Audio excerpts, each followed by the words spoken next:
Now, Claire does admit that she, one time, wished her son hadn't survived after she was given that news.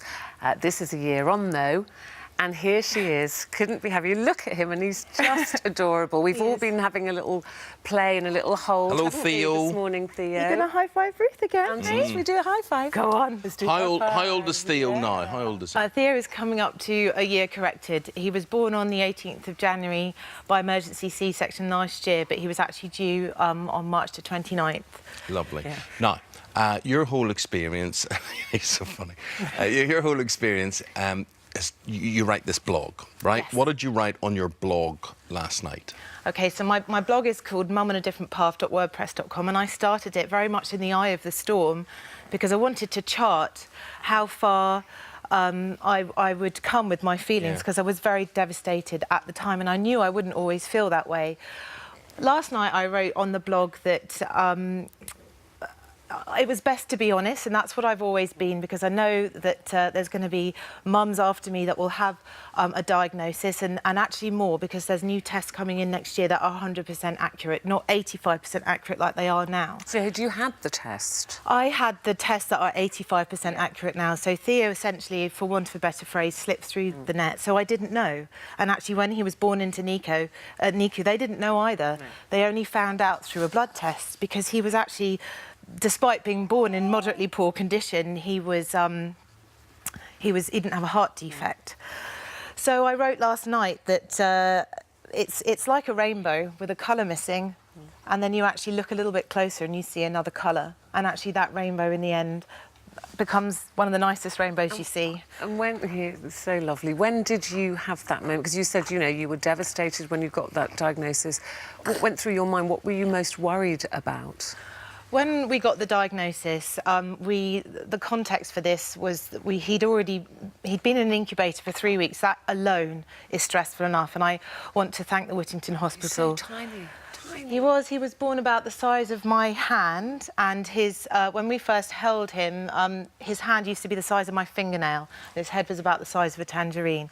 That is extremely stressful, seeing your baby like that. Look at you now. And look at him away. now, I know. Do you want to come and sit over here for a minute? So what about you and your other half, Andrew? How have you risen to the challenge? Because this is not when you were scared and when you had negative thoughts and you know, about all this, and you went to a dark place about this. This is as much about you and Andrew as it is about Theo, isn't it? Because you thought, can we do this? Yes. I mean, we'd only been with each other 2 years. Andy was an incredible support, and I always remember he said to me, look, we've got each other, and this is the card that we've been dealt, and we're going to deal with it. I did deal with it slightly differently. It was, you know, I was a first-time mum. I was shocked. I was devastated. I was floored by it. I didn't even know if I could ever be happy again. But as soon as we got him home in April, and I just became a mum to a little baby. And that's what I want to tell everyone, you know, we are just doing the same job as any other mum. And I think so many people are going to appreciate your honesty, because it's not easy to admit. You know, all mums struggle to admit anything, like I'm not bonding or I'm finding breastfeeding difficult. To actually say, you know, there was a point when I thought I almost wished he hadn't made it through that very traumatic birth. He likes you, Ruth. Isn't they gorgeous? It was just a flicker of a thought, and, you know, that was just... I was processing what they were telling us. You know, I remember reading, the doctor had notes on his lap, and I remember reading upside down, significant abnormality, and I'm like, what is that? And your life goes from one track to the other, and it's the jump from that to that. That took me a very long time. And when you say that rainbow moment, was there a particular moment that you had that something you looked at him and just saw something different? When we got Theo home, it was just a completely different story. It was quite stressful going into the hospital every day. I've also been very lucky with an incredible support from Harrogate Council. Oh, bless you. From my boss, Tony, at work. But for me, it's the bedtime routine. It's when he first smiled. It's just being his mum. Would you have more children, Claire? Oh, I can't wait. Yeah? I think Andy's a bit nervous about that, you know. But Claire, we've all got to think about this.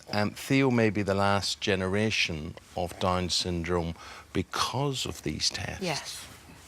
That does upset me, because I think we're heading into a dangerous world of eugenics, and why should we decide who gets to be born? And I wrote in my last blog piece last night, nobody knows what their baby's going to be like until they are born.